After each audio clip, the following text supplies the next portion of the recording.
Changes are coming to one of Peoria's oldest fire stations with a $5 million rebuild. The Peoria fire chief says the new station, 16 on Northmore Road, will have bedrooms for those working 24-hour shifts. He also says they got to help with the designs and the features as the old station wasn't built for certain equipment. He feels the location itself is key.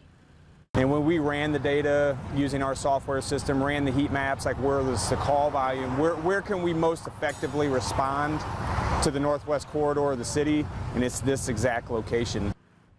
The station will be done by November. It will house 6 firefighters, engine 16 and truck 14. It will also offer meeting rooms.